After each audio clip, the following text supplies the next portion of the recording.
Hello everybody and welcome back once again to Let's Play Pathfinder Kingmaker.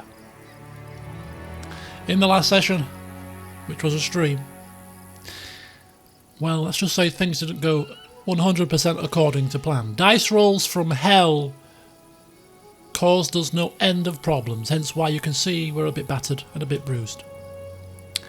Since the last session, and before this one, I did do a bit of research on resting, and we have rested, but it hasn't made a great deal of difference because yes, you can cast healing spells on rest, but resting in of itself doesn't really do much for your health. It's mainly used as a mechanism to replenish your abilities or get back your damaged ability scores. Healing wise, without spells on rest, I think you get 1 hit point per character level on a 9-hour rest. If you do an extended 24-hour rest, it goes up to 2 hit points per character level. Which means at level 2, which is where we are at the moment, we've healed, after resting for 9 hours, a whopping 2 hit points each. Which, as you can quite clearly see, hasn't touched the sides. So our quandary really is to be able to get these guys back up to a decent amount of health for us to function. And perhaps get back to Oleg's trading post to get a proper resting, because resting here is far too dangerous. If we get attacked, it defeats the purpose. So the plan is as follows. We're going to explore the rest of this map under the exquisitely expert stealth yeah, right, of Elquist. We're going to scout out the rest of the map, pick up any easy to collect loot, eye up any potential challenges or hidden loot or loot that's guarded by enemies that we might want to come back for. And then we're going to, as I say, go back to Oleg's Crossing, I think. Not 100% sure yet, but I think we might do. To get some more healing stuff and to properly rest up without the threat of being attacked, so that we can come back to the Old Sycamore caves fully replenished with all of our abilities, because if Tartuccia's in here, I've got a sneaking suspicion that's not going to be an easy fight. So yeah, a little bit of manoeuvring and licking wounds required, but this definitely highlights the need for a cleric of some such in the party, because they can group heal, which proves to be pretty useful, especially on resting.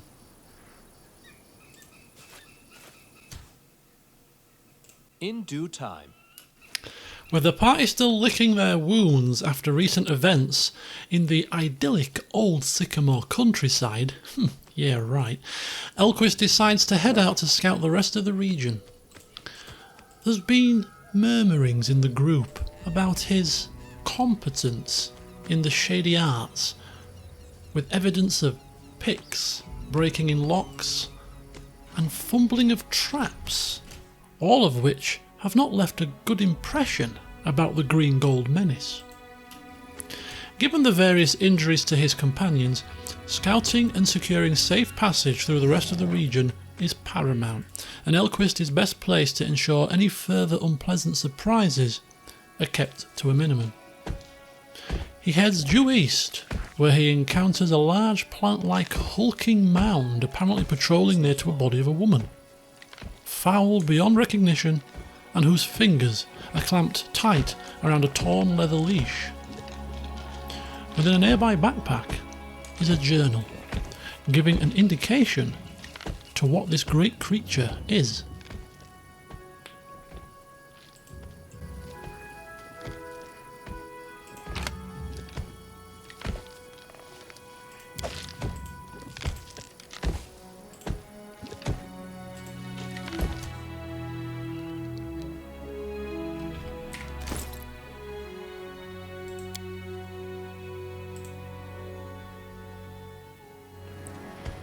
Went into the woods, found many roots, pine cones, flowers, and a dead squirrel. Scant little I can make of that. I must consider where I might gain rarer ingredients for my experiments. Some damnable raccoons got into the hut while I was exploring the woods, broke all the glassware, The only things left are 10 flat-bottomed glass tubes, 5 round-bottomed flasks, a couple of porcelain mortars, 3 pestles, and the precious spiral. A good thing all the pots are still there. So many good chemicals wasted. Shame. Need to lock everything up in the closet. Try to finish the experiment today. The one I started at the old lab. Use the lead powder from the master's box. At the crystallization stage, the liquid foamed, changed colour, and formed a deposit. Another unsuccessful experiment, and I've all but exhausted my supplies of essential materials.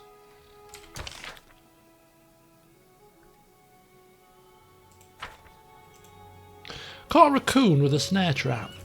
Didn't get the bastard to the hut in time. Perhaps I should ask some hunters for help in catching experimental subjects. But I must save money, and besides, I see how those bumpkins scowl at me, as if I've grown horns. Third attempt at the crystallization experiment. Broke the last round-bottom flask. I recall my tutor calling me ham-handed and making me clean up. Perhaps he was right, but he did teach me much despite everything. Why didn't he wish me to develop my abilities? Didn't he want me to learn anything beyond the basic potion recipes? Kept saying I wasn't ready, but in truth, he feared the students surpassing the teacher. And for good reason. I shall prove this process works. I'll prove it to everyone.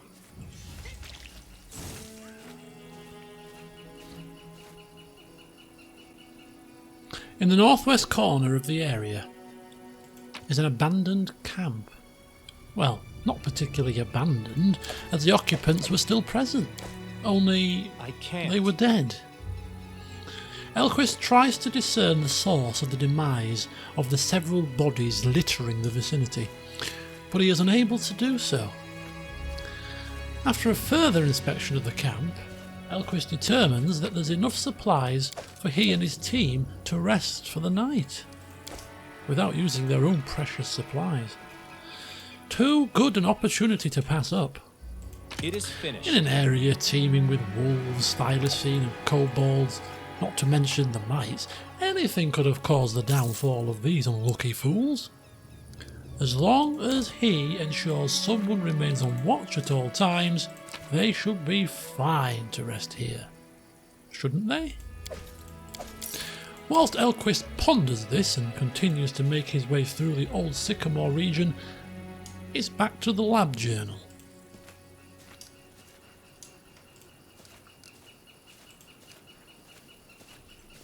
Today, an old lady came from the nearby village, asking me to make her goats yield more milk. I had to help. I'm in desperate need of money. Oh, why must I spend my time so? As it Boring, boring, boring. Several pages remain empty. Then, the writings continue. Observation. Day 1.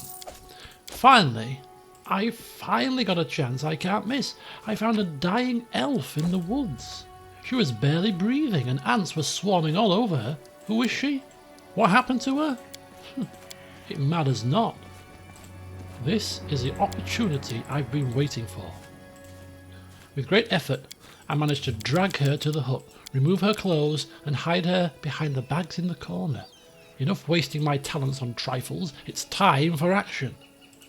Use the largest glass tube from the master's box, the one with the warning, in case of contact with skin, wash off immediately. The doddering parrot of all the standard warnings. I spread it evenly over the body and began my observations. In due time.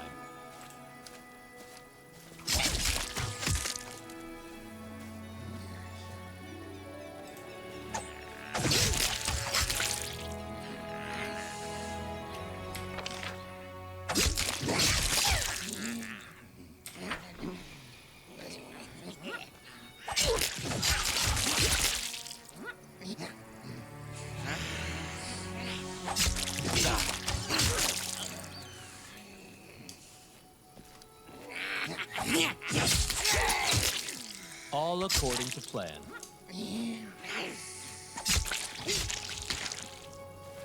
Observation. Day 3. The subject has survived. Had to tie her up and gag her. The moaning could attract unwanted attention. Her skin is changing, but it's hard to determine the precise character of these changes. The early stages of festering, perhaps? The treated areas do smell faintly. Observation. Day 5. The changes continue, faster and faster. The epidermis has festered away, the joints have grown swollen, tough and calloused, and the subject has a fever.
Observation. Day 9.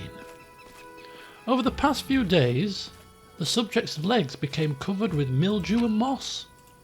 Her fingers and toes grow long and crooked, as though she would grow into the ground. Follow my lead. I shall move this subject outside. The experiment now demands sunlight. Observation. Day 13. The body's changes are so significant it's impossible to recall the creature's original appearance from the way it looks now. A seething growth covers the whole body's surface. Every day I find new kinds of moss, mildew, grass and other plants. The subject attempts to move. Had to immobilize her. I try to make contact, but she utters inarticulate sounds, like to howling. Might intelligence be restored at a further stage of the regeneration? Observation. Day 18. The subject has grown larger, several times. She is now strangely quiet these last few days. I'm beginning to worry. In the end, I see I've become attached to her. She will make me famous. Interesting. And finally, observation. Day 25. My living experiment shows all signs of obedience. She is much like a little tree, a magnificent walking tree. She's already 8 feet tall and the child keeps growing. I wish to give her space, more fresh air and sunlight. I suspect we shall need some fertilizer. For now, I only walk her around the woods on a leash. This is the greatest achievement of my career. Soon we'll be ready for a journey to Absalom, and there, I will present my masterpiece. I must think of a name for my girl.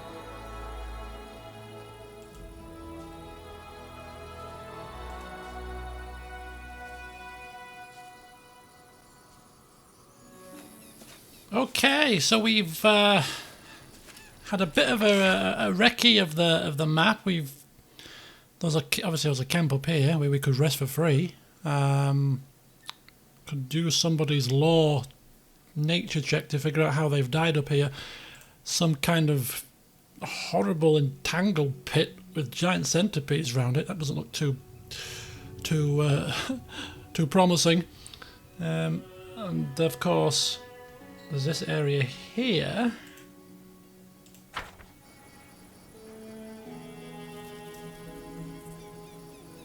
For us to quickly have a look at too.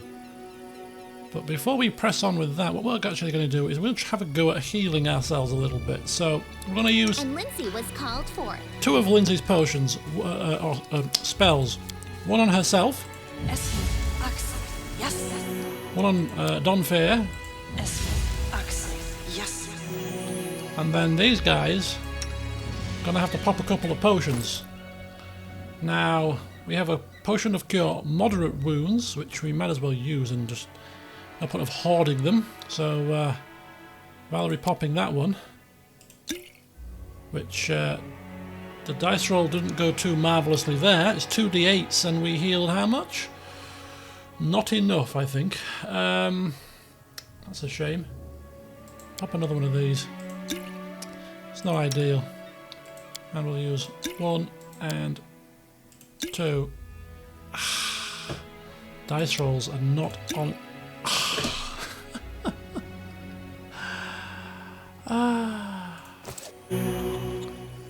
2, 4 and 2.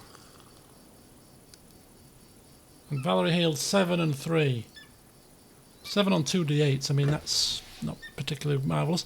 So, well, we're looking a bit more serviceable. Not great, but better than we did. And certainly we've got enough to be able to... in due time. Make our way, hobble our way back to the to Oleg's trading post. Before we do that, though, I do want to explore this area again if we can. Once we've explored this top sort of northeastern edge of the map, we'll then we'll make a swift retreat. I think some great big shambling thing here. Don't know, have a clue what that is. That is not far. It wasn't badged as hostile, but we're not going to take a chance on it at the moment.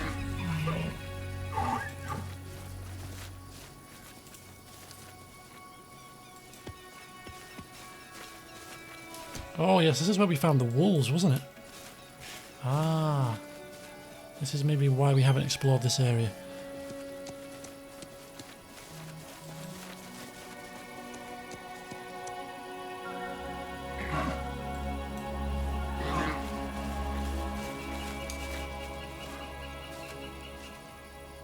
Okay, right, let's see if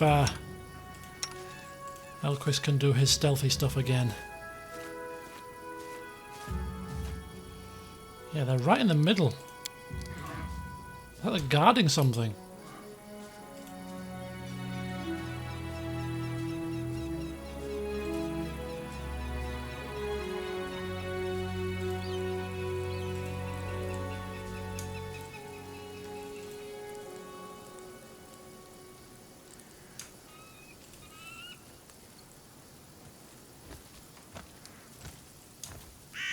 And that's a wolf that's not hostile.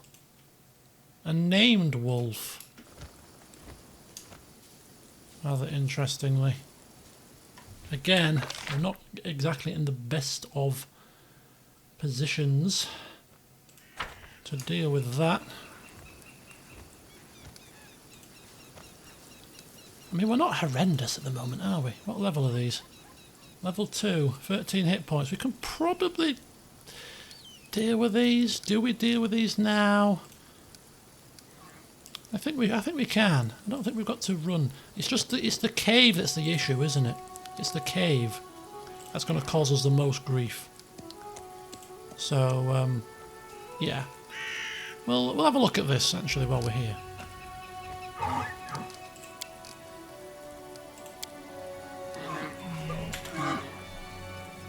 As it should be. Okay, let's get this quick saved, and hopefully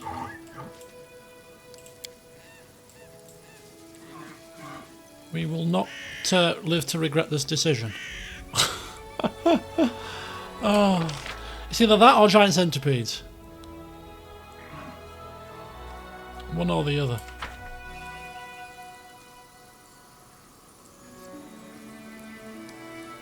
If we can get the drop on him. All according to plan. To victory! Oh no. Have we got the drop on him? We got a bit too close, didn't we? I don't think we've surprised them. No, because Lindsay can do a move and an attack. So we haven't got the surprise on them, which means we've got too close to them. Which is a bit of a pain, but anyway. Let's go for a inspiring courage to start the round off, and we'll just pull Lindsay back a little smidgen. Okay. Yeah, we've cocked this up. Could have got a full attack on them if we'd have been a bit quicker off the mark, but anyway, it is as it is. This should do it. Sneak attack, 15, rolled a 15 makes a 6. Pretty good there from Elquist.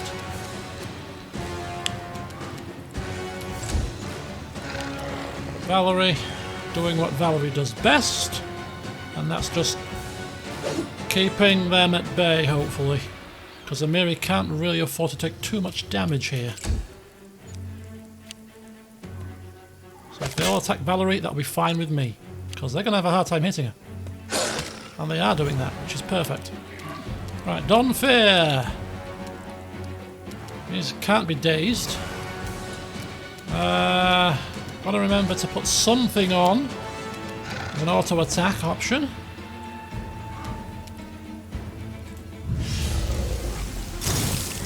Missed.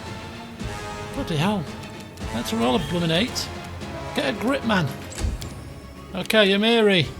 Tear them apart! Oh, and she only had to roll an 8. What is... See? I'm telling you, this game save is cursed, corrupt. Something is wrong with it. The dice rolls are constantly hideous. Constantly.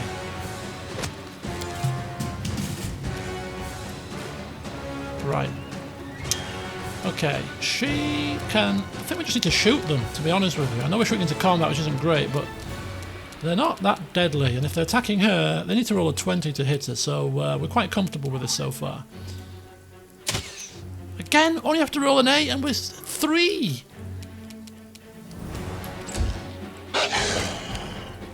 Incoming crits on Valerie.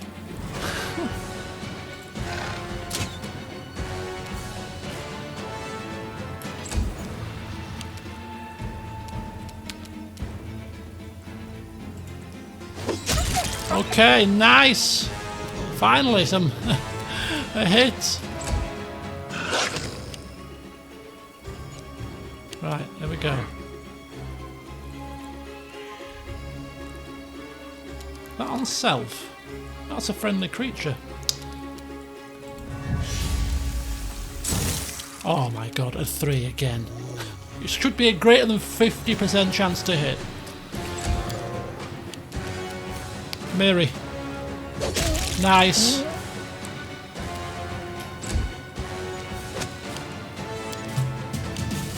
Keep doing the same stuff here.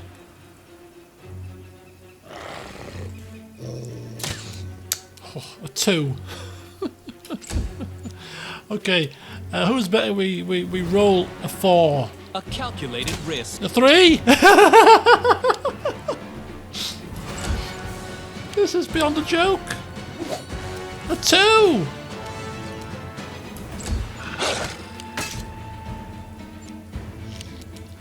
This is happening far too often for it to be a coincidence. There we go, 15, but 2 damage. That's it, Amiri. You do it. Somebody's got to do it.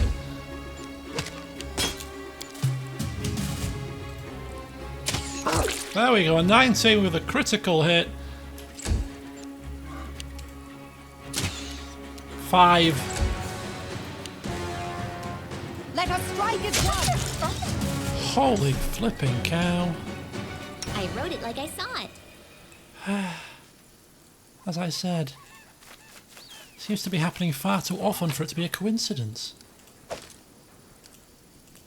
Just the one skin out of all of that. Right, at least we didn't suffer any damage. So that's the main thing. You know, we can afford to miss and cock up when we're not under threat. Okay, nice.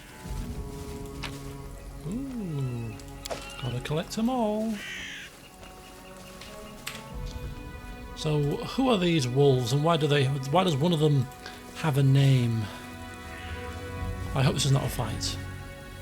Wolf, Graruk. The beast before you is unusually large, and its eyes especially angry. Its menacing grin might almost be taken for a smirk. Greetings, traveller. Before you draw your weapon, I wish to say I see no reason for feuding between us. We might even be of some use to each other. Wait. Why is this wolf talking? Is it magical or something?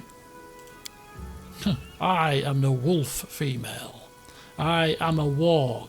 Surprising you could live to your age without learning the difference. Well, it's never too late to teach a lesson to an insolent two-legged morsel. Who are you calling a morsel, you pelt?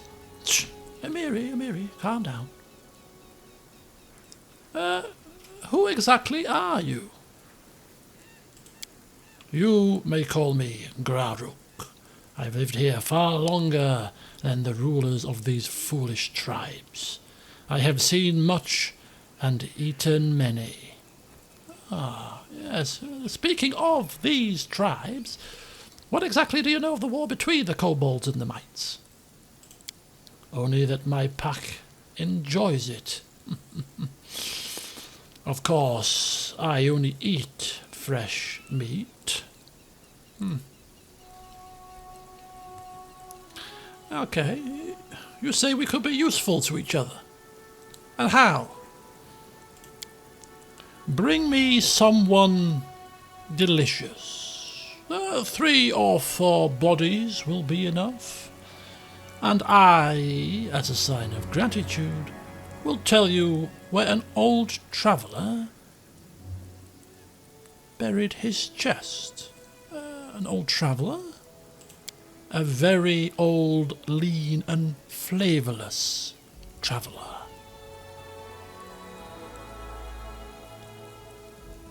And if we were bringing him dead bodies, then it'll be fine. But if we're to bring him live bodies, that's a completely different kettle of fish. We don't intend to bring 3 live bodies to him. But if the kobolds and the mites are killing each other, then we simply need to bring their bodies here, is what we're thinking. So that's not too heinous. And even if it is, I mean, if there's old treasure buried that could be of use to us, then we're not above asking Amiri to put 2 kobolds over her shoulders and carry them over here. Fine.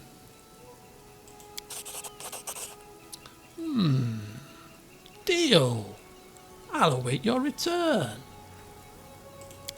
Okay. Send someone to the warg for lunch. Okay, so we've got to send somebody alive, which is a different kettle of fish. We're not quite so down for that, unless it's somebody that we don't like. So we may not end up doing this little errand, but at least we haven't locked it out of a possibility. How badly do we want a chest? Badly enough to send a live person to their deaths? Seems very callous and not something that we would do just for the fun of it.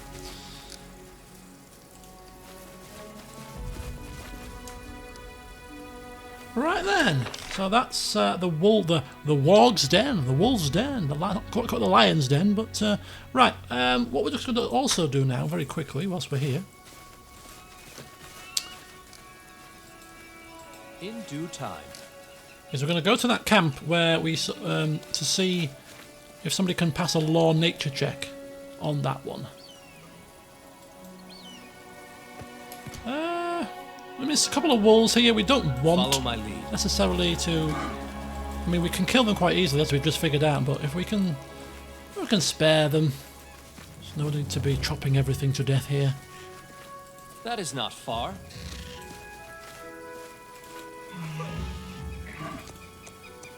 Okay, and we're off. Those giant centipedes weren't very high level, but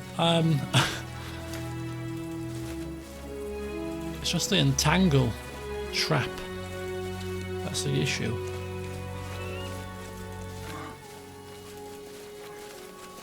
Right, let's have a look here. Who has the best nature? Mary or Lindsay? We've got 2 tries at this. It's a DC 19, so we've got to roll a 14 or better. And given our rolls recently, I'm not overly confident. Died of unknown causes.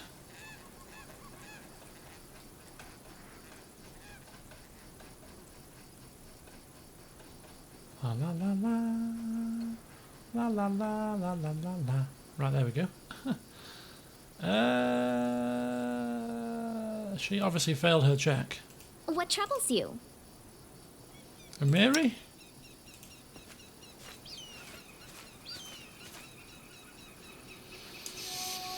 Okay, maybe it was a once and done kind of check, because they're not re-rolling them. And we rolled it first with Elquist. Spend the night here. I mean, it is evening. It'd give us another couple of extra cure spells. And we're not massively in a rush. Because we do have, I'm assured we do have plenty of time to deal with this quest that we've got to do within 3 months. So it's kind of tempting. And we won't use supplies because it says here, look, spend the night. There's enough supplies to spend the night. So I'm going to just try it to see what happens here. Because it's the first time I've encountered a camp of this nature.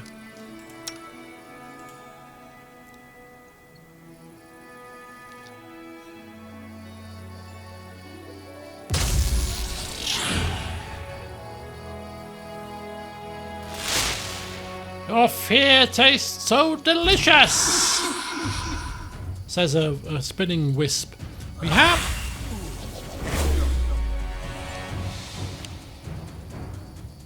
This is a Viscount Smolderburn. We've got full health, thankfully. This actually might... If we can kill this without losing too much energy, we might, repeat, we might be able to press on without going back to Oleg's Crossing, trading post. Right, and Mary, not a Mary, Lindsay.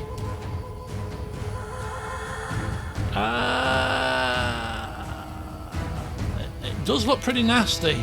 Its DC defense is very high. A DC 27. I'm not convinced we're going to hit this, you know. I'm going to cast Inspire Courage. And then move back a little bit. This could be bad. We're going to walk away because we're feared, frightened.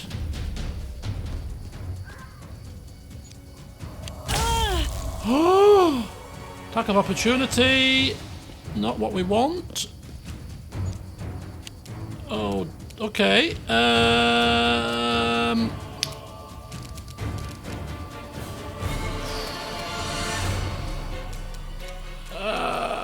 Let's try hitting it with a spell. We can do it!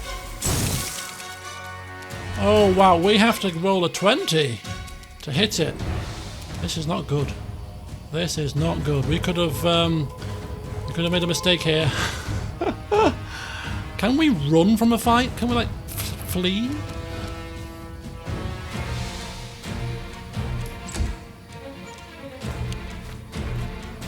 Oh, this is bad.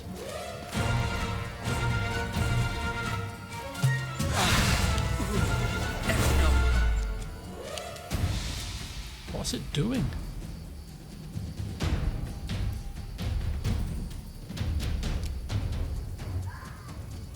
Dazed. One creature.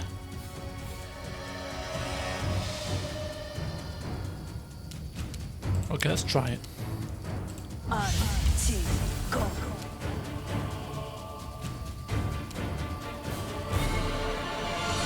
Is immune. Of course he is. Or it is, rather. Run, Lindsay! Run!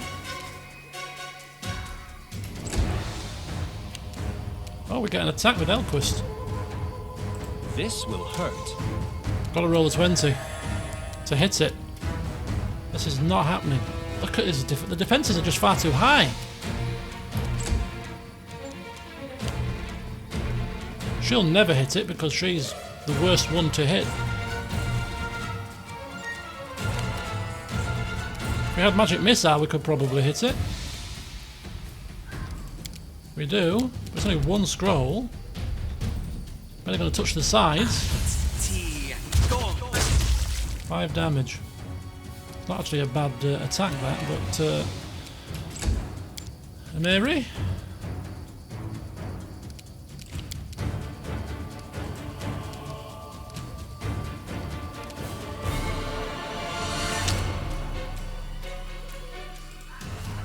Oh, she's off. She's off.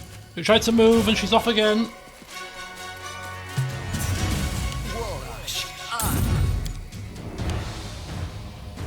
Is it shielded? Magic missile. Shield. Is it because it's got a shield on that it's got so high defences? Not sure. Right, let's try just a generic attack. I could try and bless. Boost our attack rolls by 1. It's not going to do too much though, is it? We're going to score a 20. Yeah. Let's look at that. Look at that. Its armour class is 39. So basically we have to crit to hit it. It's got a dexterity bonus of 12, a deflection bonus of 5, an armour bonus of 4, shield plus 4, natural... How are we supposed to deal with this? How? We can't possibly hit it unless we score a crit, which is absolutely outrageous.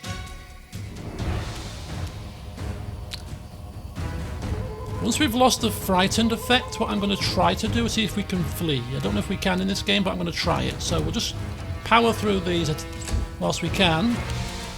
Going to be feared, frightened for a little bit longer. Let's try this way. Yeah, no chance.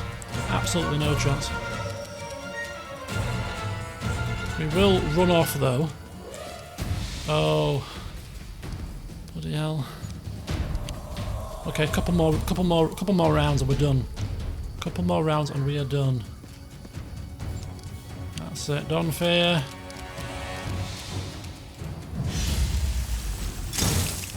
Almost. Good effort. Can't move? Why not?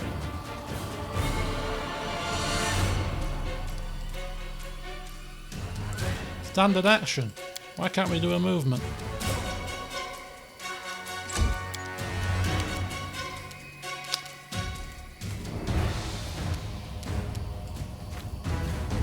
And Mary is out of here.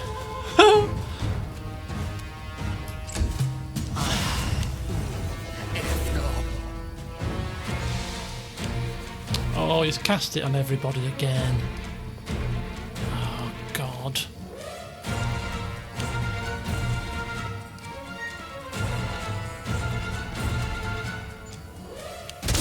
Oh, another attack of opportunity. Oh, come on. Right, now it's Donfia's turn.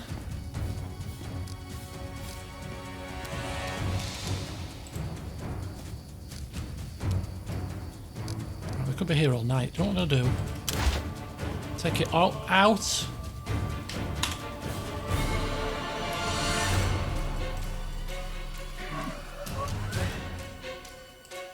Oh, she's going to get attack of opportunity again now, isn't she? Oh, for God's sake. Okay, so she's down. She's not dead. Is she dead?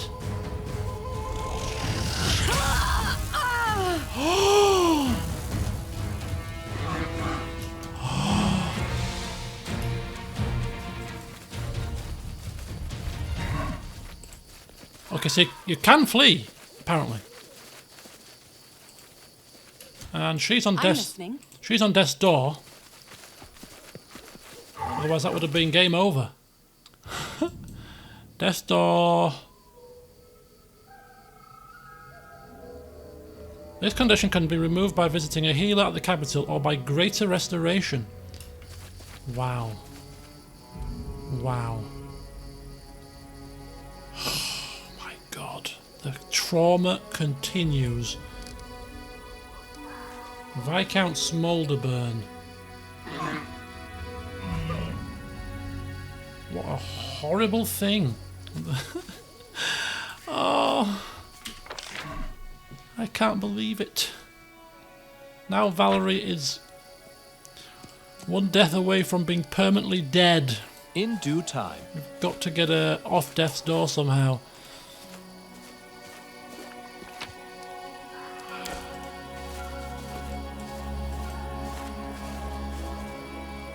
And I was thinking we were doing so well, we rested, we were fully healed, if only we could have just survived. Right, okay, so yeah, we're going to end the session here on another downer.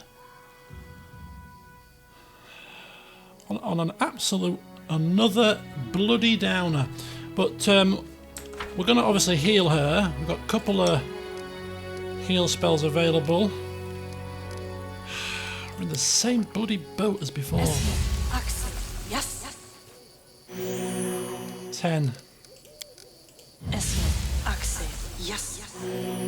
So we're just now missing her Just letting the ink dry. spells. So I'm kind of debating, what do we do now? Do we go to this cave without Lindsay's spells? Don't hesitate.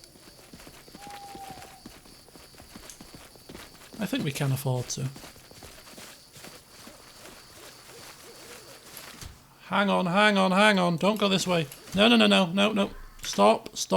All according to plan. Stop. There is a couple of nasty creatures over there. There's those dragon things.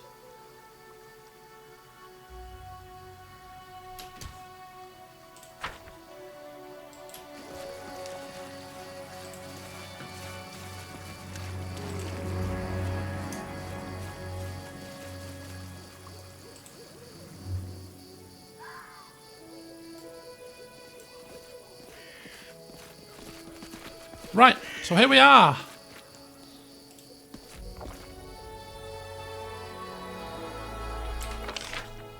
The Old Sycamore Caves. I think we're going to dip our head in. I think we're going to have to. We can make do without Lindsay's spells. I am your shield. Hopefully. So yes, join me in the next session as the pain continues. What can possibly go wrong next? Find out next time. Until then, see you soon.